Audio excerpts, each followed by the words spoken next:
All right, we'll give it just another minute and then we'll get started. Can everyone hear me okay? Dr. A, can you hear me? All right. Okay, Yes, hear you just fine. perfect.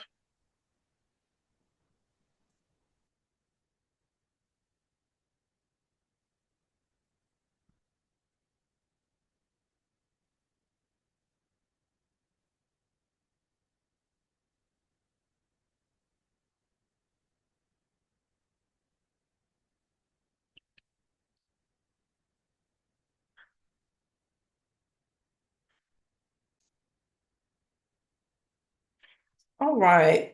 Good morning, everyone. Good morning to all our new 2025 Doctoral Scholar Awardees. Thank you for joining us this morning and congratulations on your award. We're super excited to have you as a part of our program. We like to have fun around these parts, so I hope that you will also have fun. This morning, we're going to go through our new scholar orientation. Soak up as much information as you can. We have built-in time for questions at the end.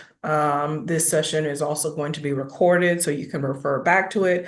And when we meet all of you at the Institute, you will hear this information again, so that you can, get the gist of what we're doing here. My name is Tiffany Harrison, and I am the newly appointed director of the SREB State Doctoral Scholars Program at SREB here in Atlanta. So let me tell you a little bit about SREB because we've found that when our new scholars come into the program, often the doctoral scholars program, like we call it DSP, is the only interaction or only thing that they know about SREB. So, SREB is a regional education compact, and there are four regional education compacts across the United States. We serve the Southeast. There's also the New England Board of Higher Education, the Midwestern Higher Education Commission, and the Western Interstate Commission on Higher Education. So all of the four compacts cover just about every state in the region, and it really is a way for states to come together and share resources. SREB is the oldest of the regional education compacts and was started in 1948 when a group of Southern governors came together to really figure out how to best share resources so that states weren't wasting money in education terms. So if there was a veterinary school in Alabama, maybe Tennessee didn't have a veterinary school at that point. They came up with a way to allow Tennessee students to come to Alabama, and this is not the exact example, but this is how it happened. So Tennessee students could come to Alabama to go to veterinary school, but pay in-state tuition rates. And those programs, the Regional Compact Program and the Academic Common Market, are some of the oldest programs at SREB. In 1993, the Doctoral Scholars Program was founded with Dr. A, correct me if I'm wrong, about 10 students. There were not a whole There, lot. there were 13 students in that first class. 13 students. Now we bring on an average of about 100 students every year into our program. We've served almost 2,300 students over the course of 30 some years. We have about 1,300 program graduates, and including you all, our currently matriculating student number is, I think it's actually close to 750 now. Yeah.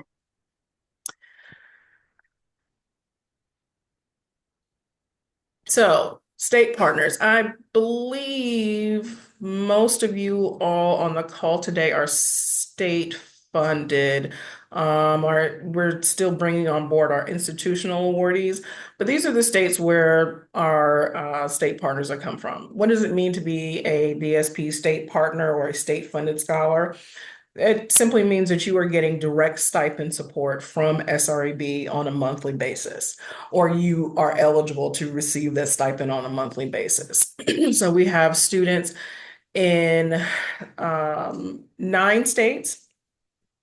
Louisiana is Yeah. slightly different because they're a state partner, but like a hybrid state partner. So I don't believe any of our Louisiana students are on this call today, but you all are coming from a variety of institutions across the Southeast. And even though this is the Southern Regional Education Board Doctoral Scholars Program, we actually do have students in our program currently matriculating from across the United States. Um, just about, I think every state in the 16 state SREB region has been a part of the Doctoral Scholars Program at one point. But from the previous slide, you see not everybody's participating at the moment. But we also have institutional partners that are outside of our region. We currently have students in Missouri, Indiana, New York, New Jersey, and a few other places. And so our goal is to obviously reach as many students as we can. So when you get your PhDs and you go get your big, awesome job, make sure you remember us and help us spread awareness about the program. So our program staff, I'm going to introduce you to most everybody today. My name is Tiffany Harrison. I'm the program director. We have Dr. Ainsley Abraham, who is the founding director of the program and is a senior consultant with us now. Vita Overton Houston is our program accountant. Most things money. You'll definitely want to talk to Vita. Veronica Johnson is our communications specialist, so you'll be getting plenty of emails from her. The newsletter will come out from Veronica and all other kinds of communications, all social media posts, all of that runs through Veronica. Andrea Kiley is our program specialist who does all of our like awesome grant writing and report writing and book chapter writing and all of these things. And she also runs the graduation program at the Institute. Christian Ford is currently our grant assistant, and Dr. Bob Bell is also one of our consultants. So for my program staff who are on the call, if you just, Don't say, forget don't forget Dr. Puckett. Dr. Puckett, I'm I did not. sorry. My favorite person. Absolutely don't forget Dr. Puckett, especially if you intend on coming to the Institute, which I hope all of you do. All right. So, and here's everybody's fabulous picture. So you'll kind of have an idea who you're talking to.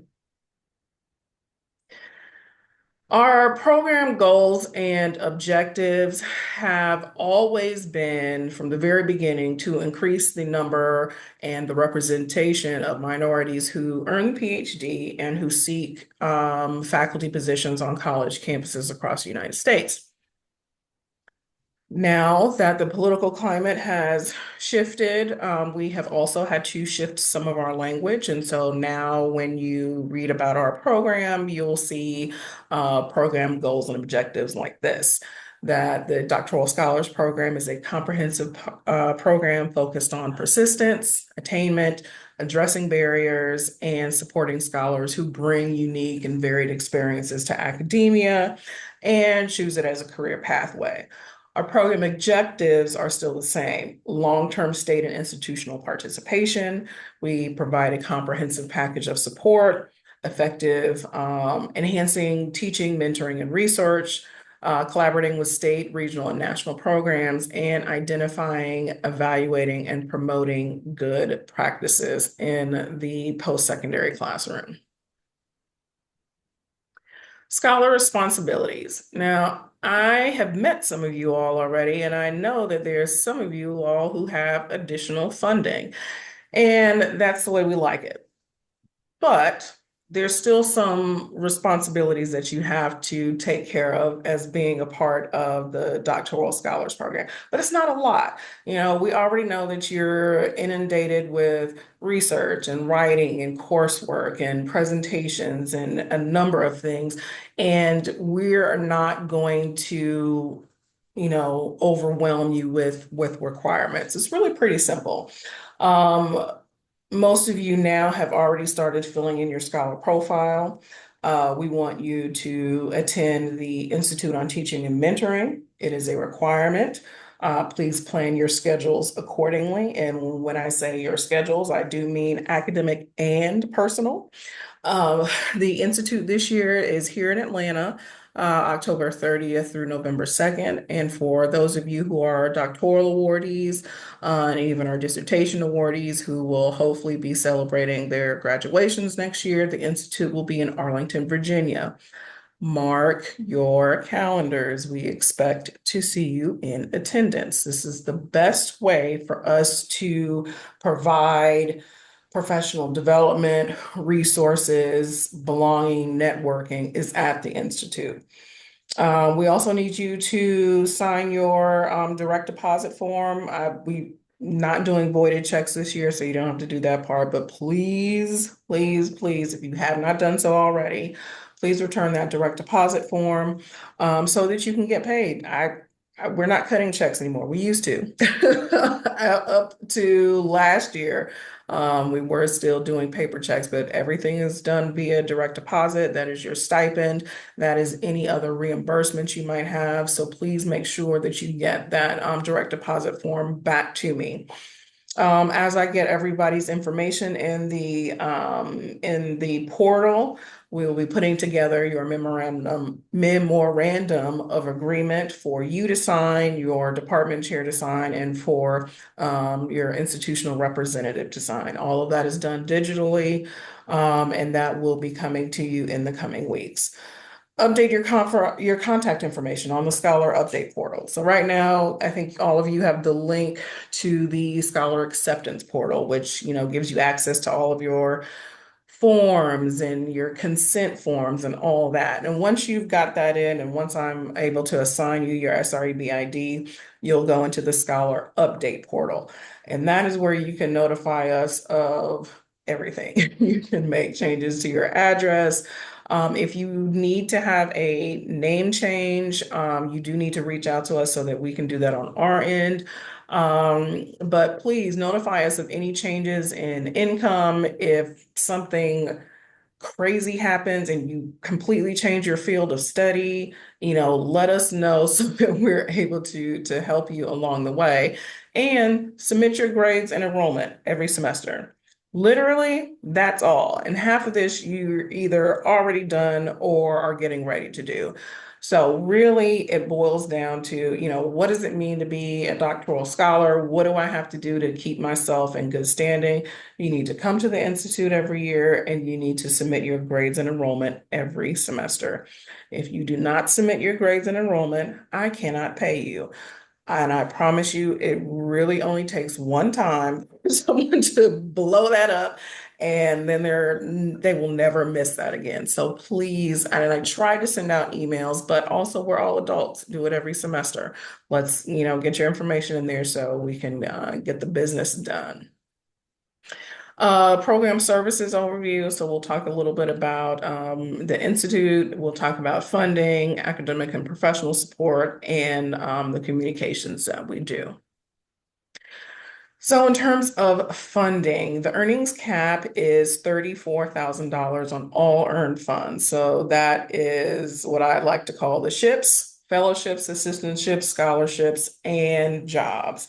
So in addition to the $20,000 that you receive from SREB annually, you can also earn up to an additional $14,000 in any of those SHIPs. Now, if you are earning more than that, if you've got an NIH award that is going to pay you $25,000 a year, most of you who have additional funding have already reached out to me. We can make adjustments. If you need to lower the amount that you are receiving from SREB in order to maximize your other funding, we can do that and you will not lose that funding. For our doctoral awardees, you can bank up to $20,000 for you to use in a fourth program year. So keep that in mind, especially for some of my very brand new first year PhD students who already know that it's going to take them 4.5 to 5 years to complete their, excuse me, to complete their program. This could be an opportunity for you to bank a few dollars to have to use in a fourth program year. We do have the Professional Development Fund available to you. That is up to $750 per year for 3 years. Those funds do not accumulate. Okay. If you're starting right now as your first year and you get to the third year in your program and you're like, oh, yeah, let me get this 22. No, let's not do that. It's $750 and that is it. But what does that go to? The Professional Development Fund is designed to help you get to professional conferences so that you can present your research. That's what we want you to do. We want you getting out in front of these professional groups, making a name for yourself, showcasing your research. So that $750 can go toward conference registration, your flight, your meals, any ride share that you need to do to and from that conference. But you do have $750 to use up to 3 times for our doctoral awardees and 1 time for our dissertation awardees. It is a reimbursement process, so you will need to once you get into the Scholar Update portal, there is a way for you to request professional funds. You need to put in your abstract acceptance email or whatever from the conference that says, yes, future Dr. Clarence Bumpus is coming to present at this conference, and here's all that information. So we need to be able to confirm that you actually are presenting as well. We also have the Student Support Fund, which is one of our newer funds. This is a one-time $250 use for our doctoral awardees once they reach the dissertation writing phase.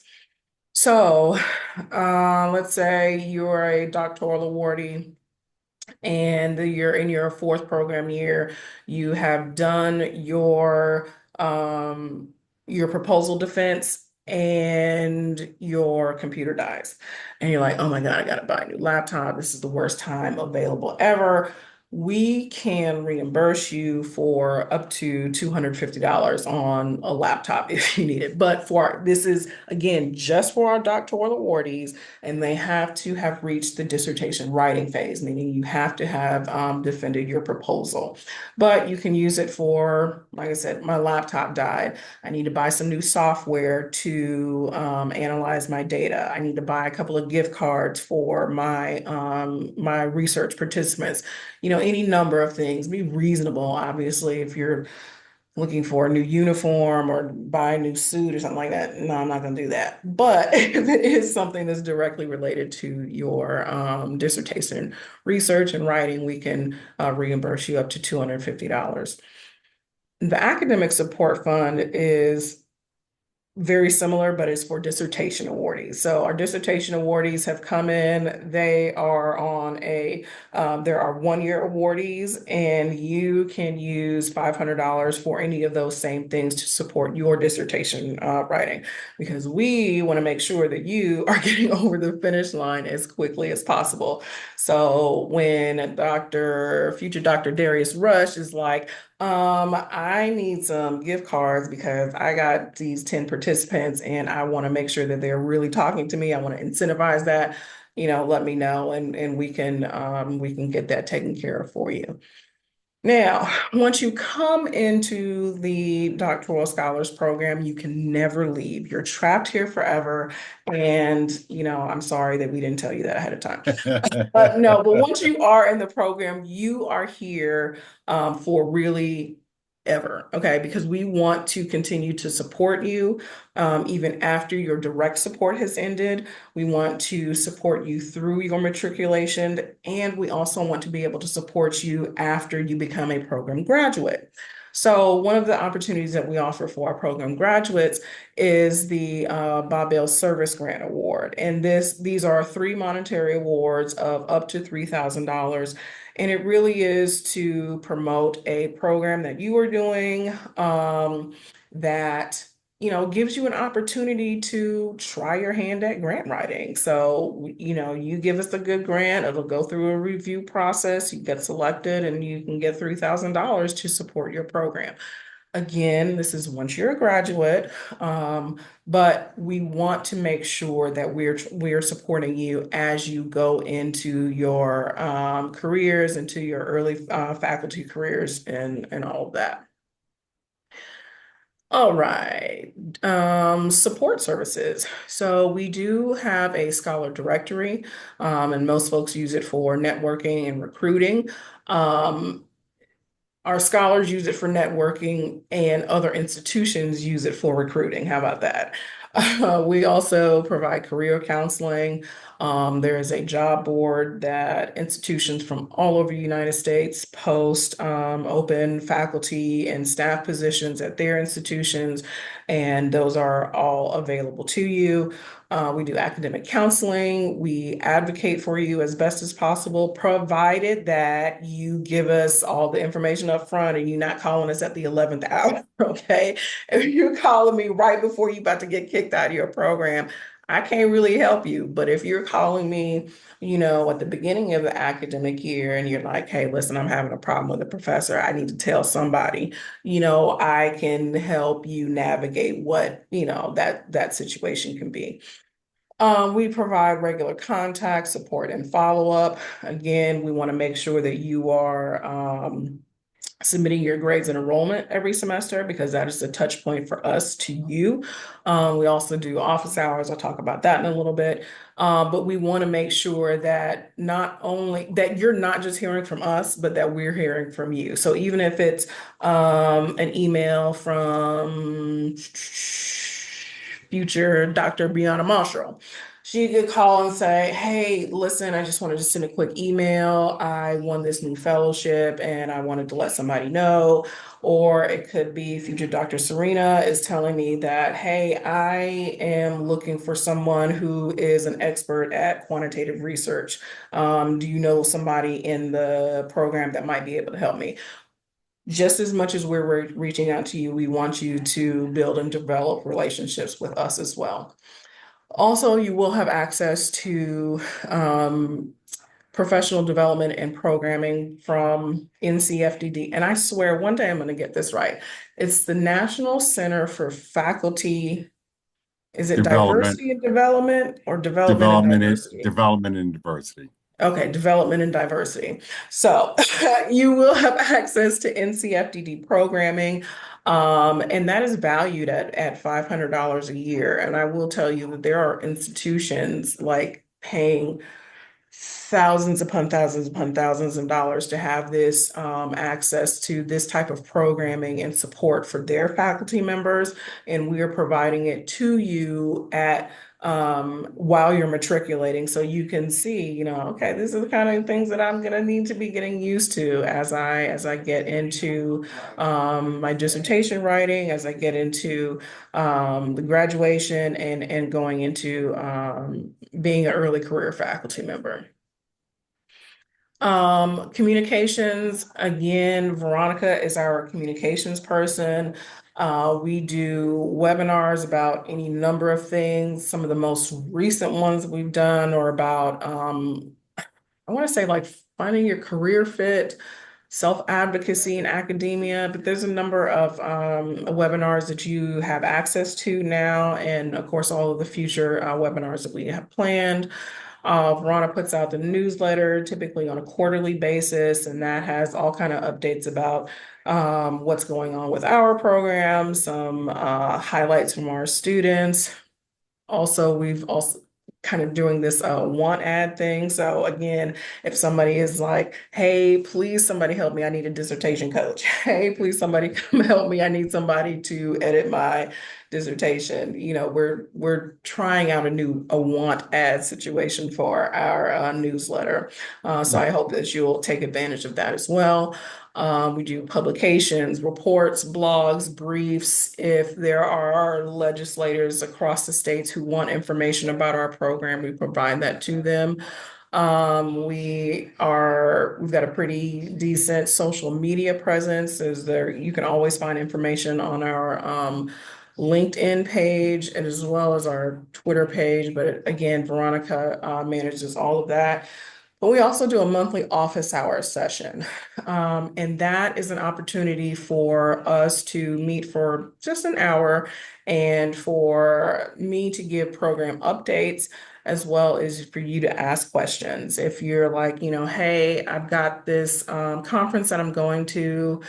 I'm not exactly presenting, but I might be, what's the process? Or I am having incredible problems with my faculty mentor. What do you do? What have been other people's experience? It's really just an hour for us to get together on a monthly basis and shoot the breeze and see what's going on and how not only can we as a program help you, but how your fellow colleagues and scholars can help you as well.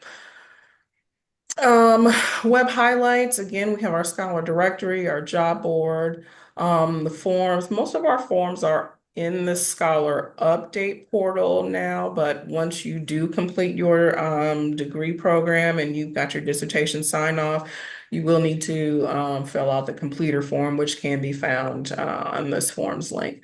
Current scholars and graduates, if you have any questions, if we have any general program, that's where you find like general program information is on that link.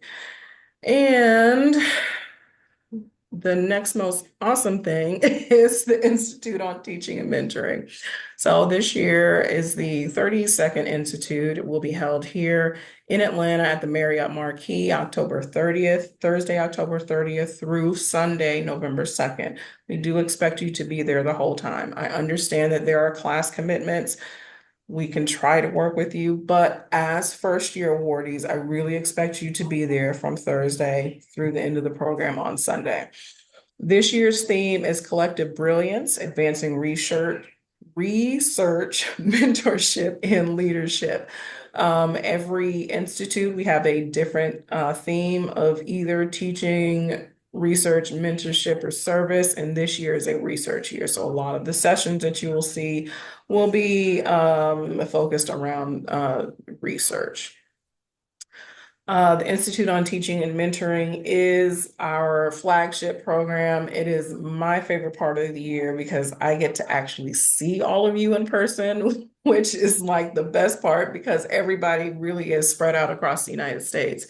But the goal really for our scholars is to help develop that knowledge and your skills when you are coming in as new doctoral awardees, and so you can have plans, what it takes to write a good dissertation, making sure you have a plan for your dissertation, how to find what institute or what type of institution is the best career fit. These are the type of sessions that we have available.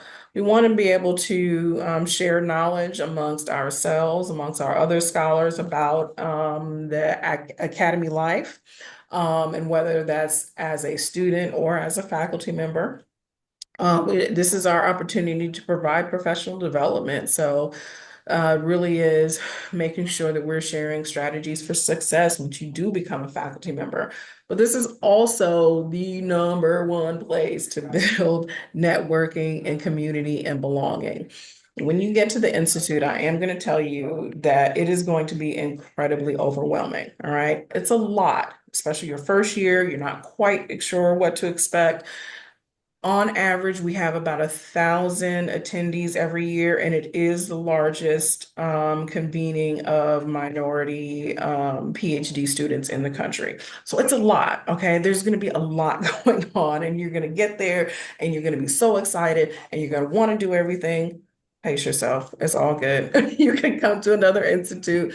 The way our programming is designed is that we only make slight tweaks in our concurrent sessions every year. So if there's a session that you absolutely dying to get to this year, but there's this other one that you also want to go to, it is very likely that that session will be either offered either the next year or the following year. So at some point, you will get to have opportunity to see all of the programming that we provide.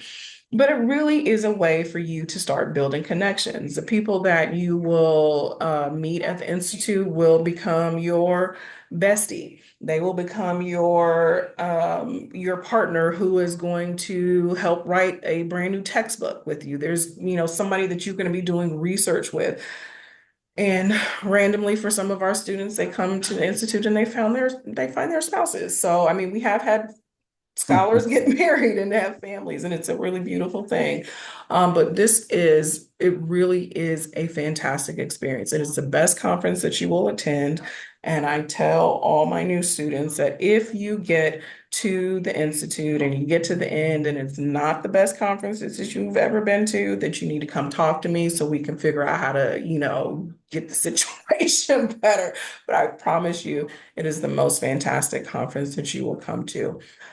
We do also have programming for faculty members, and our doctoral awardees can invite their faculty mentor to come with them once over the course of their 3 years, and we will cover all those costs. So once you get all your information in your profile, I assign you the SREB ID and you get to the register, and I'll send you the registration link when you're registering. If you are interested in bringing your faculty mentor this year, you can do that, and we will extend to them an invitation. And if they accept the invitation to come, we will cover all of their costs, the hotel, the flights, you name it, we cover it. But I also want to tell you that that is up to you, okay? Because we have had instances where faculty members have heard about how awesome our conference is, and they're like, oh, well, I have an SREB student this year, so I'm just going to come to the Institute this year. It's not your faculty member's decision. It is your decision when you want to invite your faculty mentor. So I did want to say that to you all.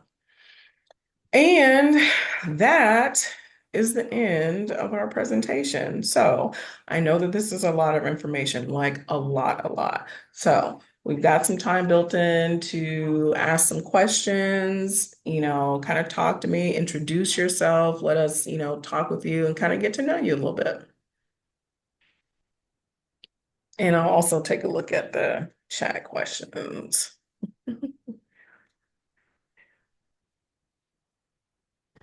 All right, for professional development funds, you have to be presenting, or can it be a conference that will help us grow, or a symposium that offers training on certain things? Right now, the professional development fund is only for those who are presenting their research at a professional conference. What does presenting mean? Typically, it means you're presenting your paper, you're doing a round table, a panel discussion. I mean, something you're actually presenting your research. But at least one time over the course that you can use your three professional developments, you can do a poster presentation. But once you do a poster presentation, we will not be able to reimburse you for any other conference that you're presenting a poster. It has to be a paper or anything that's not a poster. We have been considering other opportunities, but again, right now, the professional development fund is just for you presenting at your conference. Now, if you're a doctoral awardee and you have gotten to your dissertation writing phase, like you have done your proposal defense and you're actively writing, and there's maybe a symposium that you want to go to that offers, a certain training, you could use your scholar support funds for that. So it's just really about being strategic about how you use the funds that are available to you. So that's that question.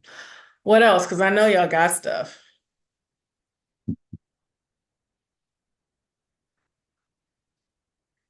Just smiles. I mean, I like smiles, it's like it's all good.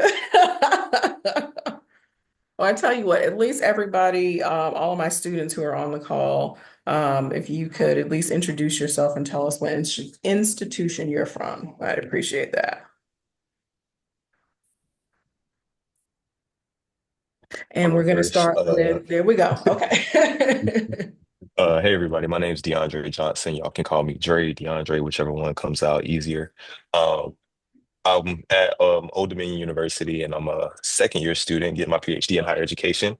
Currently, I'm a grad assistant in ODU athletics department where I work in our academic sector, but also do a little bit of student athlete development. I have the courtesy of being a teaching assistant for some of our sports management classes, and some of our professional development classes, along with one of my mentors. And yeah, I'm originally from Georgia, so I'm excited to get back to Georgia at some point. And honestly, it's just a blessing to be here. It's nice to meet you all. Thank you. All right, who's next? I guess I'll follow my dog. My name is Clarence K. Bumpus. I am a nationally recognized and professional counselor out of Colorado. I moved to ODU to pursue my PhD in counseling, education, and supervision. I am also one of the inaugural Holmes Fellows through AACTE with DeAndre Johnson. So him and I Nice. are actually doing a lot of research and some other things together. Um, a lot of my interests revolves around closing the gap in representation, recruitment, and retention of Black males in counselor education, more so leadership and faculty positions. So it is truly an honor to be here, and I'm ready to tear some stuff up. All right. I Like can it. tell you, I know that there are a couple other Black male counselor education awardees this year, so be on the lookout for you people. You know it. We'll find each other. All right. Yes, so. All right, who's next?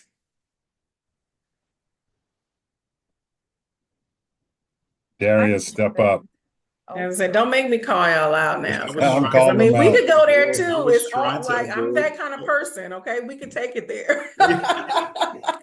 So I'm Darius Rush. I'm actually a dissertation awardee. So I am in the process of collecting my data. I am in the Atlanta area. The institution I'm from is Augusta. I'm a PhD in nursing Nice. candidate. I a lot of my research is based upon PrEP, the uptake of PrEP in African Americans, looking at the medical mistrust and the stigma associated with it. So that's my research area of interest. I've been a nurse RN 15 years, so I love my research. Glad to be here. Um, so welcome. Okay, thank Mhm. you. Appreciate that. All right, Miss LeBon. I hope I said that correctly, and if I didn't, correct me. Oh, I can't hear you.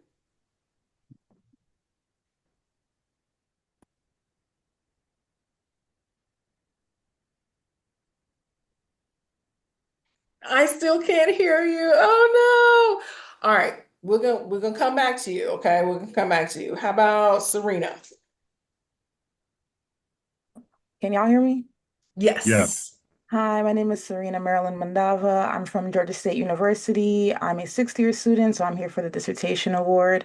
I'm interested in developmental psychology. That's where I'm getting my degree, and I'm interested in language acquisition in children with developmental disabilities, and basically aiding them in that process through intervention using AAC, which is augmentative and alternative communication. Yeah, and so I'm really interested in that and really trying to build that gap of communication. It's really important. And I really want to make sure that community has an opportunity to communicate with other people as well. Awesome. Fantastic. Thanks for sharing. We're glad to have you here. All right, Miss LeBon, we're gonna try it again. Okay, Dr. Harrison, can you hear me now? I can hear you now. Okay, perfect, perfect. Well, first of all, let me say I'm so happy to be here. I'm so grateful for the opportunity, and I can already tell from the energy of the other participants that I'm in the right space. So, first of all, Absolutely. thank you so much, and the other SREB members and directors that helped make this happen. But my name is Aisha Laban, and similar to Serena, I'm a PhD candidate at Georgia State University as well. So I'm dissertating and I'm a critical cultural scholar who's focusing on really looking at marriage as this racialized social system. So I'm interviewing Black heterosexual men right now, trying to understand how they feel media representation is impacting their views of love, their romantic viability, and their desire towards African American women. So, really excited about that. Um, I'm excited about the Mentoring and Teaching Institute. That's probably I can't wait. One of my advisors is Dr. Stephanie Yvette Evans, and she Mhm. was just telling me how this space is just such a family, how I'm just really going to enjoy that institute. And I did want to know, did our faculties that we invite, the faculty members, do they have to be like people of color, or can they just pretty much be of any background? Your faculty member can be of any background, and let me say this right now. We are not in any form or fashion an exclusionary program. All right.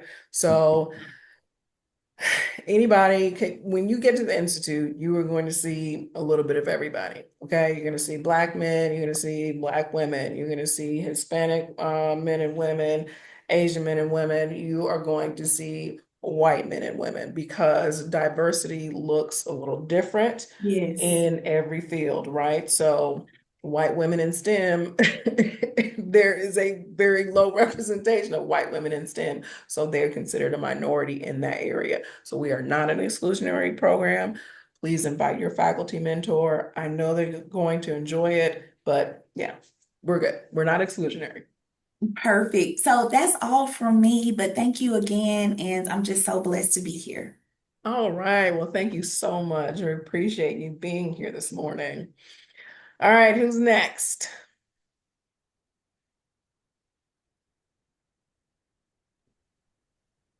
Come on, All right, I'll Lavarius. jump.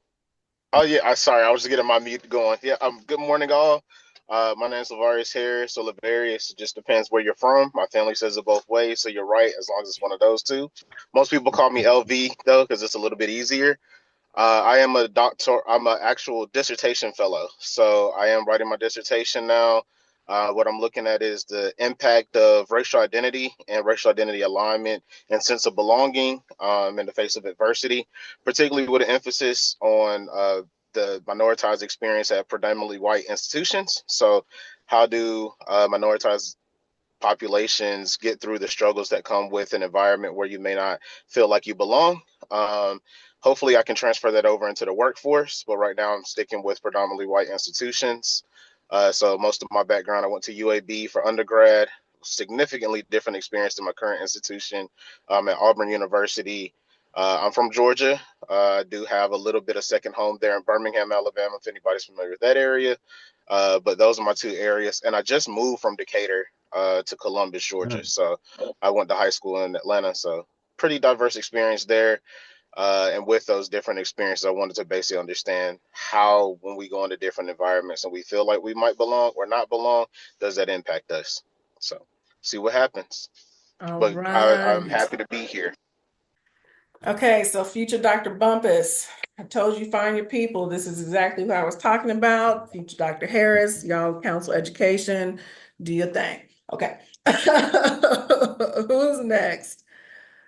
Zinawi, did I pronounce that correctly? Yes, thank you. Good morning, everyone, and then thank you for having me. So this is Zenawi Hagos, and you can call me Zenawi. And then I'm a first-year PhD student at the Department of Epidemiology. Specifically, my research focuses on cancer epidemiology. As you know, the state of South Carolina has just a much more higher mortality of cancer patients among Black, underserved, and underrepresented communities, whereby they have more than 65% higher chance of mortality than their counterpart Caucasian population. So I'm just interested in improving and decentralizing cancer care and then improving the overall survival of cancer patients in the state of South Carolina and then beyond by providing, a need-based, high-quality epidemiologic and then clinical evidence so that I can make, with collaboration with your colleagues and then with the partnership from different stakeholders, so we can make a positive difference in engaging, collaborating, and then providing need-based evidence. So thank you so much. It's just a great pleasure for me to receive this scholarship program, and then hopefully to see you in Atlanta for the institute meeting. So thank you so much. Have a good day. Absolutely, absolutely. Thank you for sharing. Appreciate it. And who's next? Brianna? Hi, good morning. Can you all hear me? Yes. Yes. So, good morning, everyone. My name is Brianna Marshall. I'm a first year PhD student in epidemiology at Virginia Commonwealth University.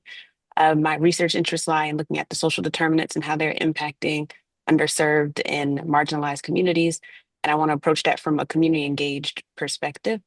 And I'm really excited to be here with you all. I'm originally from Hampton Roads, so I know kind of what you all are doing, like ODU and stuff. I'm very close to that. So, yeah. Okay. Good. Look, making connections already. This is exactly why I love the work that we do. I like being able to connect you all with people. Like I said, some of y'all are gonna be best friends and you don't even know it yet. So some of y'all will be my best friend and you don't even know it. So that's okay. You know what I'm saying? Anyway, thank you for introducing yourselves. I don't have a whole lot else for today. Do we have any other questions? Any burning questions?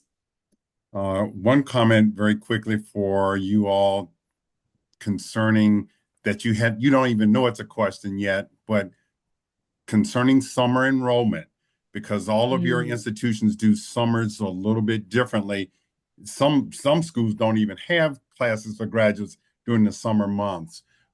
Please be aware of that and vigilant yeah. on that, and making sure Dr. Harrison knows or somebody on staff knows if you cannot take courses over the summer. Remember, you have to be enrolled for us to pay you. There must be enrollment. If you are not enrolled during the summer, we I can't pay can't you. pay you. But remember, you don't lose that money. That money just goes in, basically goes to that fourth year. It's money. You don't lose it. It just piles up at the end, if you will. It's collected at the end, and you will get it eventually. But that enrollment thing is important because we can, if we don't have a confirmation of your enrollment every semester, we literally cannot and will not pay you.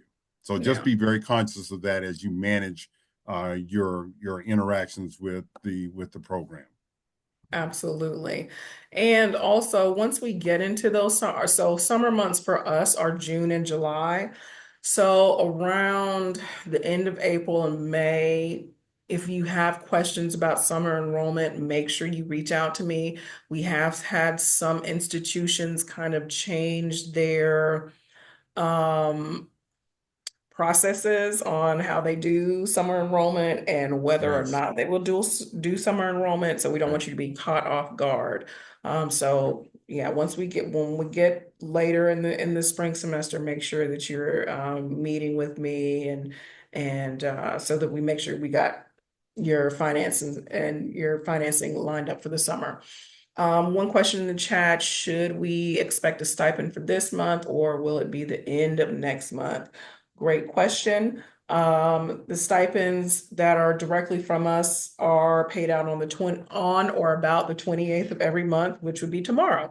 But we're still bringing folks on board, so I cannot have a payment ready for you tomorrow. However, I did let our program accountant know that we'll be getting an influx of folks, of our new awardees, and that we'll start that processing next week. So you can expect your August stipend probably within the first 10 business days of September. And then when your September 28th comes around, you'll be on the regular stipend schedule and you'll get your direct deposit as usual. But it is going to take us a little bit of time to get everybody's information together and to get vendor files and all of that put together. But you will get your August stipend payment. It'll just be in the early part of September. What other questions, friends? Let me say to all of you, it is great to see you, and it is wonderful to have you on board. Uh, I'm going to say something. Tiffany was very diplomatic in saying to you about the Institute. She was saying she put it nicely. We'd I like to did. see you, but it is a requirement. It is We do mandatory. not let you off the, I'm gonna be a little bit more blunt. We don't let you off the hook on that one very easily. There are a couple things that you that you will have an excused absence for. Other than that, you are expected to be there. It is that important because it is the event where we deliver, 90% of what we give you all through this program comes at that event. And as she said to you, you won't be sorry. I promise you, you will not be sorry. But it is required that you be there. Okay, I just want to emphasize that with you. It's not an option. And that was one of the questions. How do we register for the Institute? So once we get all of your information in on the profile that you've been filling out, I will assign you an SREB ID. Please be patient with me. It is a manual process. It's really not just like, here's your ID, that's it. So once I get to assign your SREB ID, I will give that information to Robert, who will upload it in the system, and then we will provide you the registration link. From that link, you'll do everything registration wise. So if you have meal preferences, if you have accessibility preferences, all of that can be addressed in there. You'll book your flights from there, hotel information, everything it's like a one-stop shop for registration. So you'll be receiving that probably within the next week. Let's see, I have an abstract accepted for ANAC in November. Dr. Rush, that is future Dr. Rush, that is a statement, not a question. Would you like to use your professional development funds for that? Yes, yes, yes, yes. Yeah. Okay, so that you can absolutely do that. So once I get your SRB ID assigned and you go into the Scholar Update portal, there's a space there that says either request or approve. It's something professional development funds. Okay. You go in there, put your information in, I'll pre-approve it. And then after your event, you'll come back to that same spot, upload your receipts, and Okay. we'll get you reimbursed. But yes, that's Thank you. absolutely doable. Okay, thank you. No problem. All right, So as we every work through deferments and one, funding changes with our department, how soon do you need to know that those changes have been made? I mean, as soon as reasonably possible. I mean, don't trip over yourself trying to get to the computer to email me, but please, if there are changes that will potentially affect your funding or your award, definitely let me know as soon as you can. Let's see. Tiffany, can I Mhm. emphasize one of the things you said to everybody?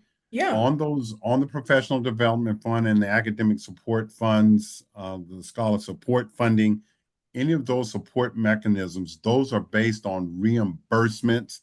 So you Mhm. will expend the funds on the front end and will be reimbursed. So it is important that you keep and have, because you will have to upload your receipts in order to be reimbursed. Just want to make Mhm. sure everybody understands how that works on our end as well.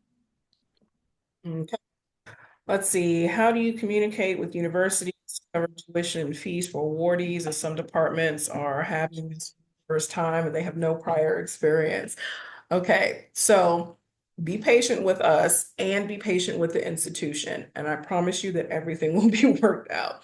Particularly with our some of our newer institutions, or if we have an institution that's had a lot of turnover over the summer and now nobody knows what's going on, just give it a little time. The way that the program works is it's a partnership, right? So it's SREB, it's your institution, and it's the state where the institution resides.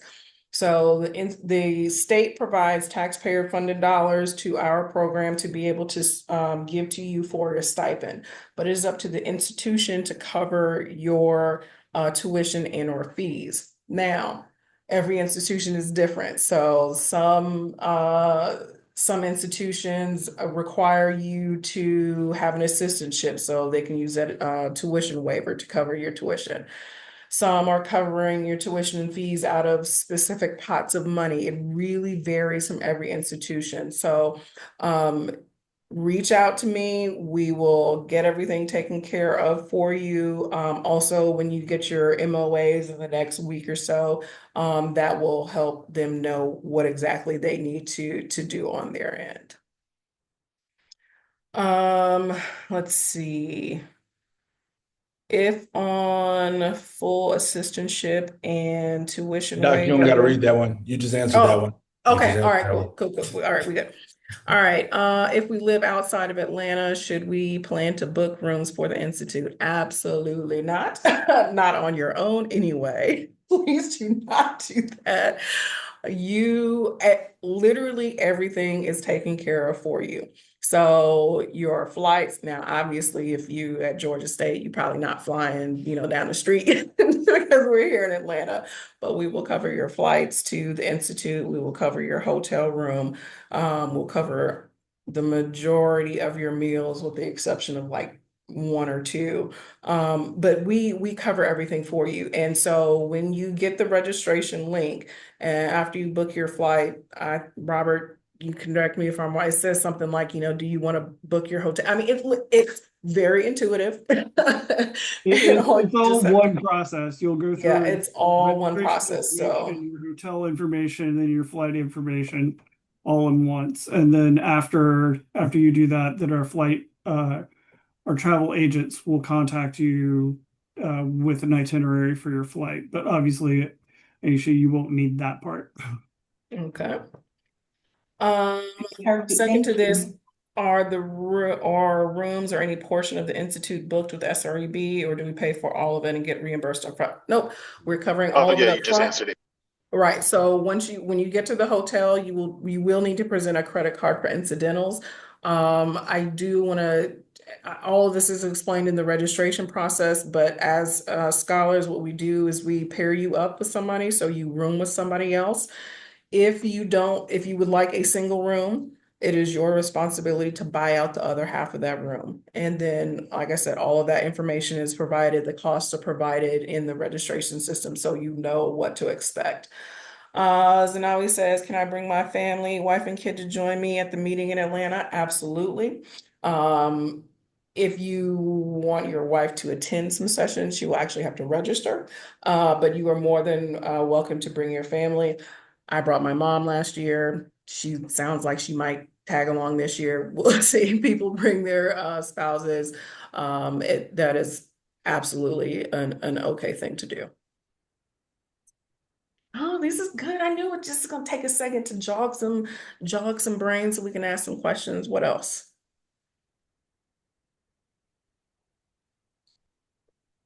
Everything good for the moment? Okay, all right. Since Well, since oh, one other thing, no, go since ahead. since since several of you are close by and you're not going to be flying anywhere, you're going to be driving in. We will cover. We do pay for your mileage if it's over. I think it has to be at least over 50 miles Yeah. if you're driving in, but we do cover your parking at the hotel. Yes. Okay, since Mhm. several of you are from around Georgia.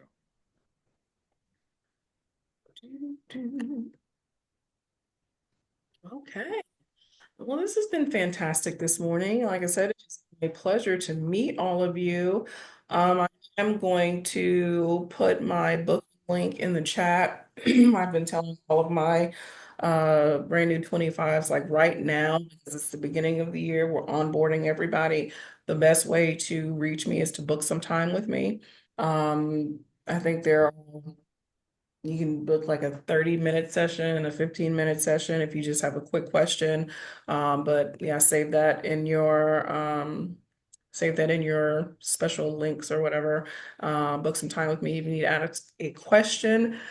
And I think that's about it for right now. So I'm super excited to have you all on board in the program. Like I said, we're locked down for life now. You never get rid of us. So But again, it's really been a pleasure meeting you all this morning. This has been recorded. We will be sending out the link to folks. And make sure that you fill out all your information in the portal and send back any necessary documents that you need to send. And that's it for the moment. So you'll be hearing from me more in the coming weeks with your MOA. I have not yet scheduled September office hour session, but there'll be messages coming about that as well. So Like I said, in the meantime, book some time with me if you have a question, and I cannot wait to see you all in October. All right. Have a fantastic rest of your day, and we'll be in touch soon. Okay, see you. Bye-bye, Take everyone. care.